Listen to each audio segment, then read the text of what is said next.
Well, hello and welcome once again to the DCL podcast, where we're inviting you to sit back, relax, and we'll be on our way shortly.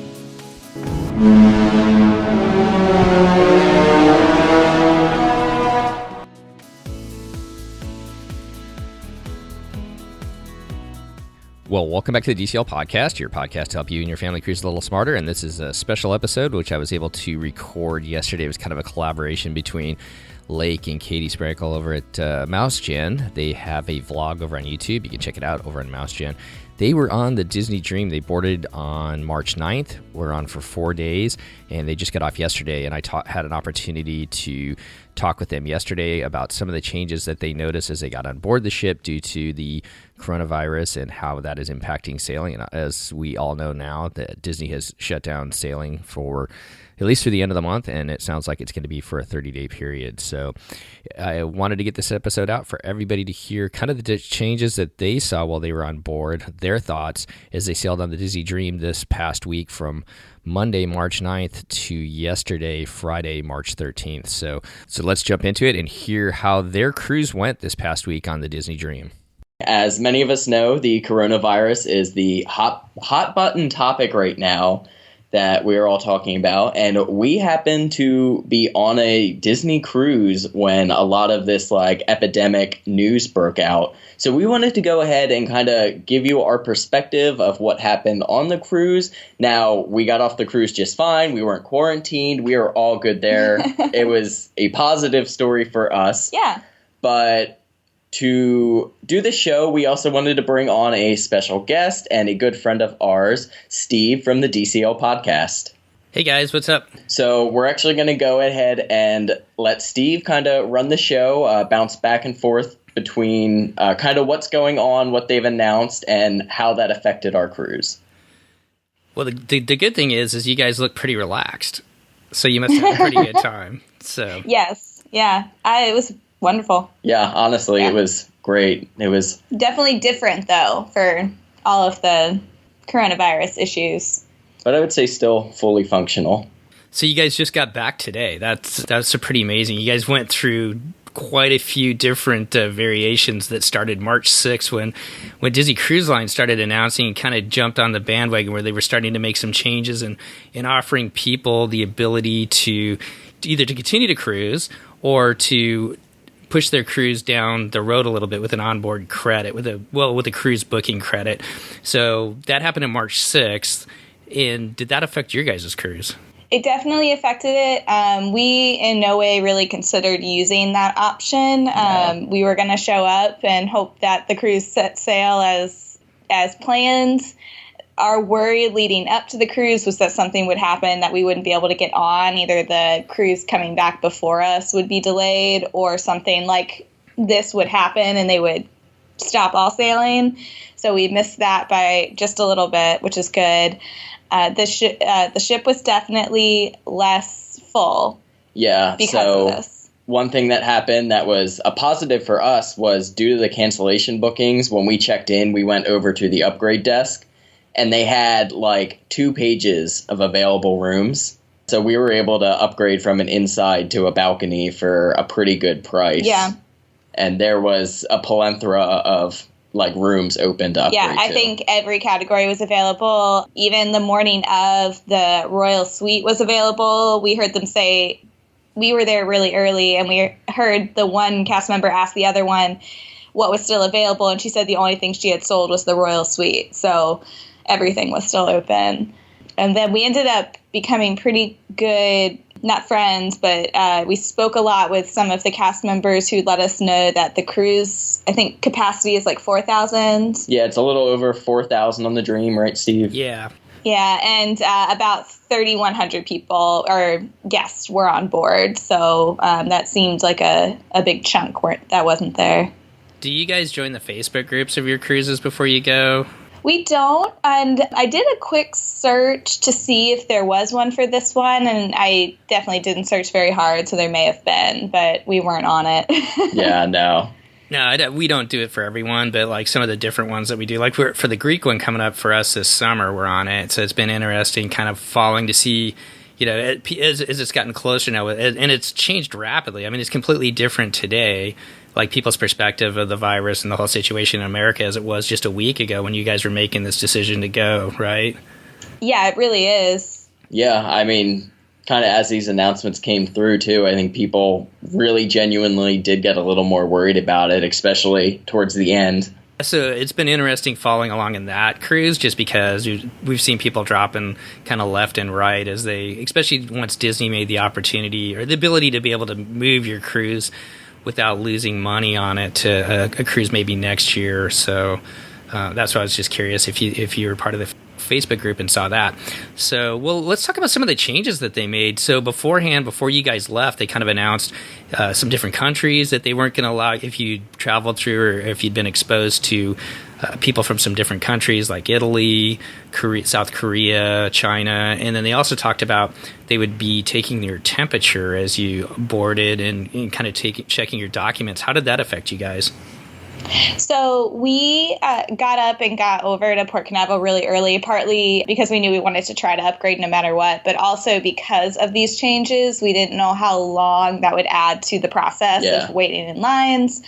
So the cast members who checked us in, I will say, were, I feel like, overly friendly.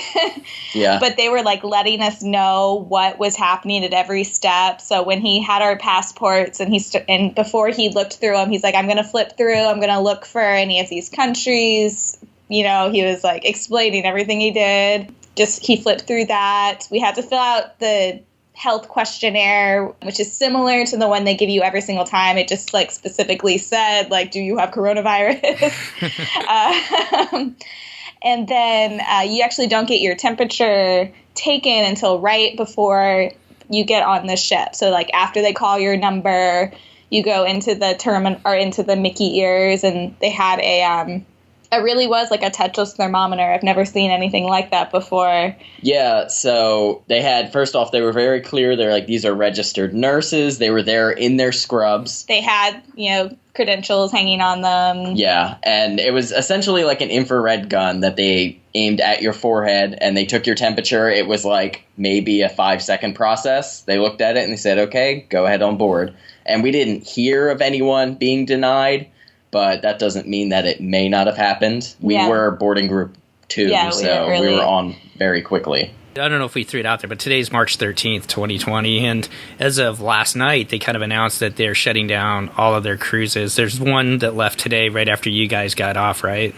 Right. Yes. Yeah, so they're shutting down all the cruises through the end of the month. So my guess is, and I'd like to see what you guys think, I'm guessing that if they do start back up at the beginning of April, they're still going to be probably doing these same, they're still probably going to be checking people's temperatures and whatnot. So I'm guessing that people going forward until something changes drastically are going to be going through these same things that you guys went through. I would imagine so. I mean, we don't have any information about that yet. I'm sure that they will be very clear when they, continue operations about what their procedure will be. Right. I shouldn't make any assumptions on it, but I'm just guessing if it starts back as fast as they do, that they'll probably still be checking people for where they've traveled possibly, and then their temperatures and stuff. Yeah, because they don't want to put everyone back into the basically like petri dish that is the cruise ship for like just everything to grow. Well, so speaking of that, were you guys, thinking about cruising with Disney Cruise Line? You guys have cruised with Disney Cruise Line quite a bit. Were you worried about that at all as far as, stepping on the ship? I really wasn't, especially as they added these procedures. One being that we've cruised with Disney before, we know how clean they are. We know how much they're cleaning, making people wash their hands or like wipe their hands before going into all the food areas.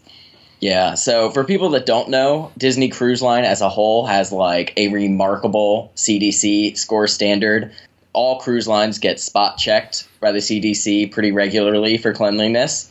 And of all of the Disney ships, the Dream, I believe, is the only ship that has a perfect 100% score since its like first sailing, which is something to make you, I think, feel more comfortable. And then I think compared to our last cruise sailing, there was definitely a lot more cleaning going on. There was a tub of sanitizer wipes pretty much anywhere you looked.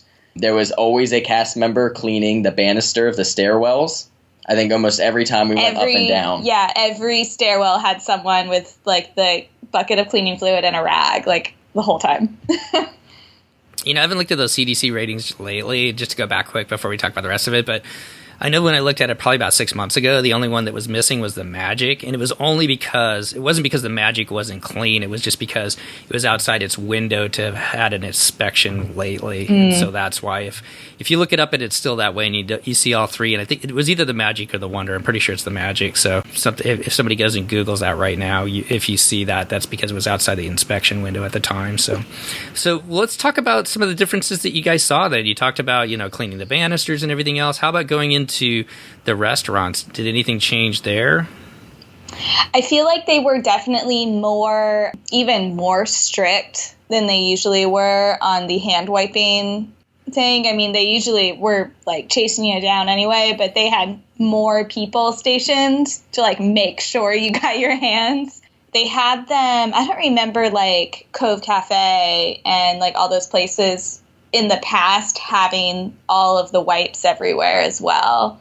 But they also had them. I think any room you went into was supplied with more sanitizer wipes. And you can tell it wasn't like the normal stations. It was just like a box of sanitizer wipes that like you would buy at the store. Yeah. But they were everywhere. One thing we did notice from the get-go, the ice cream machine was full service. They never let anyone near the ice cream machine, like without a cast member being there.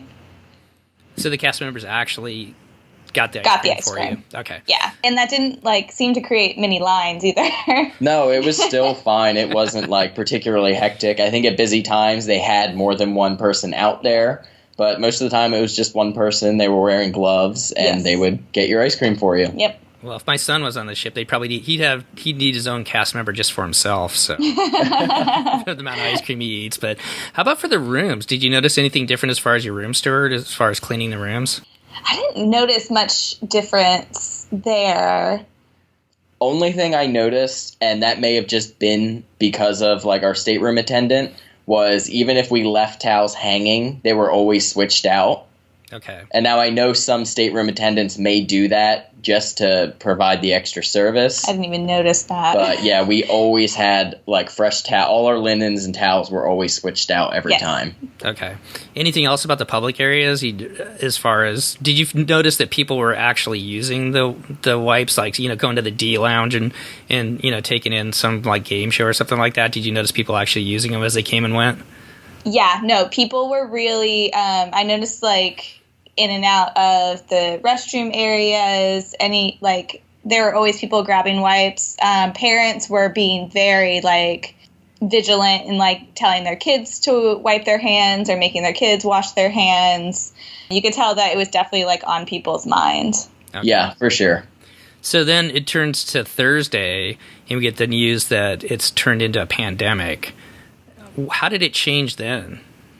So, first off, they were very straightforward about it, which is definitely a little concerning when you hear the announcement come through and they're like, all right, we're going to talk about coronavirus. And they always came into the stateroom as well, because they usually don't do the stateroom announcements unless it's an emergency or something really important, and they always came in.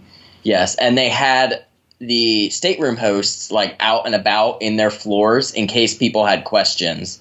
So I noticed people coming out of their rooms and they would kind of holler to the stateroom attendant, ask them questions kind of about what was going on. But essentially they were announcing that it was, upgraded to, was it pandemic? Yes, pandemic. At that point they announced everything was going full service. So Cabanas was full service. Even the drink machine was full service. They would pour your water for you and hand it to you. Mm-hmm. And we ate in Palo, and kind of the part that's usually self-service buffet. there, they had someone there to kind of serve you at each station. So a lot of people bring their own Tervis cups on now, and then in the past, they've said, don't put your own Tervis cup underneath the water. So some people would they fill out people's individual cups, or could you only use the Disney Cruise Line cups? They would give you Disney Cruise Line cups until you could fill your bottle. They would not. They wouldn't touch anything that you gave to them because they were wearing gloves.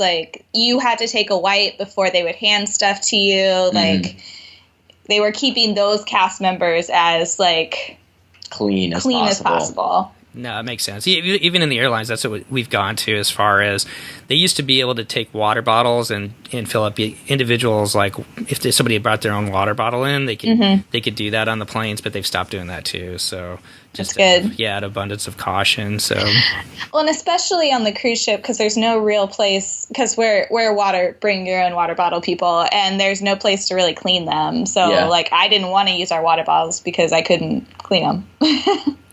So any other changes that you guys saw during your cruise as far as things that might affect people going forward or that affected you guys? From then until they made the next announcement, I don't think so. Things really did operate pretty normally. I think people were definitely more concerned. I had heard rumors that there may have been guests who were like... self-quarantine. Yeah, self-quarantining themselves because they didn't want to risk it. I didn't witness it firsthand, but we heard that was a thing that was happening. And then what was the next announcement you're talking about? So the next announcement we got was later on Thursday. The captain had actually come on the speaker system earlier in the day to talk about, like, we were en route to Port Canaveral, smooth sailing. Here's the weather. This will be the last time he's speaking to us. So thank you for sailing, blah, blah, blah. And then later in the day, he came back on. And as soon as we heard him come back on, knowing that he had given his last announcement, we knew something was going on. And again, we didn't have internet access. We hadn't, been watching. We had disconnected completely. So that's when he came on and gave the announcement that Walt Disney World and Disneyland were going to be closed. As well as the cruise line would cease operation. Was it after the 15th? After the 15th. No, starting the 14th for starting cruise line. The 14th. And then he gave the announcement that the Dream would go back out the one more time and then come back. Yeah, and they basically just said, talk to, was it the planning desk if you had any of these connected issues. Obviously, many people were planning to go to Walt Disney World. Yeah. And the resorts themselves were still operating. They currently have not announced anything where they're not planning to operate, but the parks are closing. Right. What was the mood like, I guess, once they announced that on board? We didn't notice anyone particularly angry or upset. People started talking about it a lot.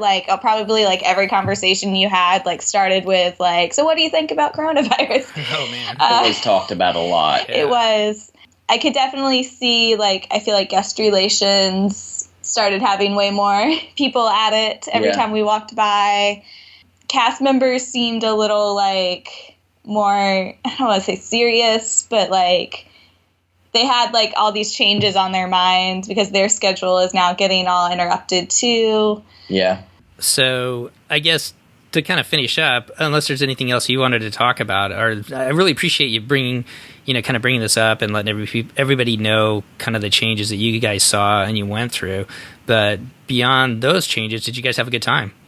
We did. Yeah, we had an excellent time. And the whole time, I was just really impressed with how they handled it. I couldn't have imagined, it going any more smoothly. Yeah, me too. And honestly, while we said, it's a petri dish if it gets on there, if it's not on there, you're very safe. Then you're quarantined and you're safe from everything. So it's one way or the other. It's either the best place to be or the worst place to be. Yeah, so it was really great for us, honestly. In our case, it was the best. Yeah. Well, I'm glad you guys had a great cruise, and once again, thanks for getting this information out to everybody. I really do appreciate that. And what's next for you guys, I guess? Now things are kind of shut down. Did you have something booked in the future? We did an onboard booking. Which is for summer of 2021, one of the new releases, actually. Yeah. Okay. So working towards that Grand Slam. Yeah, we're going to go on the Fantasy. Oh, perfect. Yeah. So Eastern, Western, what are you guys thinking? I believe it is a Western Caribbean 7-night on the Fantasy out of Port Canaveral. Yeah. The whole time we just kept saying we wish we were on longer, so we decided to do a longer one. I think 5 days is kind of a sweet spot, but anything less than 5 is tough, isn't it? Yep. Yeah, we wanted to stay on. That 3-day looked real tempting. What 3 day? Oh, today. Oh, the one leaving today. It really did. Well, I would have traded my 4 days of work for your 4 days on the Dream any day. So I'm glad you guys had most. Yeah, I would too. I'm glad you guys had a great cruise. And I guess anything else before we get out of here tonight? Best of luck with anyone who has to go through and change all their plans. But I feel like Disney's really trying. So hopefully you get a new cruise booked. Yeah, absolutely. The only other thing we have to say is, Steve, thanks for coming on. We really appreciate you kind of guiding us in the conversation. Thanks for having me, you guys. I always love hearing what you guys are up to, and I wish you the best down there over the next couple of weeks as we kind of get through this blip through the economy and the whole cruising industry. So yeah, just all the best of luck to you guys, too, and we'll be talking to you soon. Well, that's going to wrap up our show. I really want to thank Lake and Katie for letting me come on their vlog over at MouseGen on YouTube and answer and talk to them about their experiences on the Disney Dream this past week. Hope you enjoyed that look into some of the changes that Disney Cruise Line has been making, and we will stand by to find out what happens next. But I really want to encourage all our listeners, if you are interested, to go over to YouTube and just type in MouseGen. You'll be able to follow Lake and Katie. There's a lot of content on there for Run Disney. They've got a pre-cruise video for this cruise up. They will have this video out here in the next week or so that we did together, and then they've got a pretty extensive one with a lot of pictures around the Disney Dream as they sailed this past week. So really encourage you to go over there and check out their YouTube channel and subscribe. Hit that subscribe button. Lake also runs a podcast called Pretty Much Anything Nerdy. You can find it on iTunes, so you can follow him there as well. Well, I really want to thank them once again for this collaboration and getting this information out to you. And all of you be well out there. We here at the DCL Podcast are going to continue to be making podcasts as we kind of move through this blip in the system as the ships kind of come to a halt here for the next 30 days once the Wonder finally docks in San Diego here in the next week. So for myself, Steve, Christy, and Chris, all of us here at the DCL Podcast, we wish you all the best. Be well out there, and we'll be back soon with another episode of the DCL Podcast.